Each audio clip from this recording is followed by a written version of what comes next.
আসসালামু আলাইকুম। Alvarez on fire, জোড়া গোল এক অ্যাসিস্টে রিয়াল বেটিসকে একাই উড়িয়ে দিল হুলিয়ান আলভারেজ। বিস্তারিত জানুন পুরো ভিডিওতে।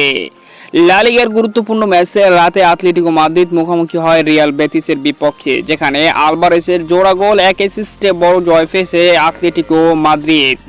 পুরো ম্যাচ জুড়ে ছড়ি ঘুরিয়েছে হুলিয়ান আলভারেজ, যার শুরুটা ম্যাচের 10তম মিনিটে। ডি বক্সের 4-5 গজ দূর থেকে লিওনেল মেসির মতো চোখ ধাঁধানো ফ্রি কিক নেন আলভারেজ এবং অবিশ্বাস্য গোলে আতলেটিকোকে লিড এনে দেন আলভারেজ। এরপর আর আতলেটিকো মাদ্রিদকে পিছনে ফিরতে হয়নি।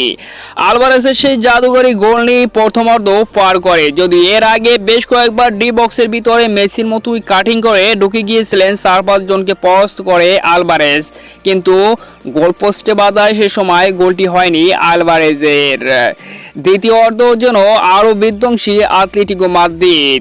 ম্যাচের 75তম মিনিটে গ্রিজম্যানের অ্যাসিস্ট থেকে আলভারেজের আরও এক চোখ ধাঁধানো গোল, এজন্য জয়ের একেবারে ডান প্রান্তে আতলেটিকো মাদ্রিদ। তবে ম্যাচের একেবারে ইনজুরি টাইমে অর্থাৎ 96তম মিনিটে শেষ প্যারাকটা মারেন কোরিয়া, যেখানে আলভারেজের অসাধারণ অ্যাসিস্ট থেকে দুর্দান্ত ফিনিশ করেন আর্জেন্টাইন আরেক ফরোয়ার্ড অ্যাঞ্জেল কোরিয়া। পরিশেষে 4 গোলের ব্যবধানে দুর্দান্ত এক জয় নিশ্চিত করে আতলেটিকো মাদ্রিদ। পুরো ম্যাচ জুড়েই দুর্দান্ত ছিলেন আলভারেজ।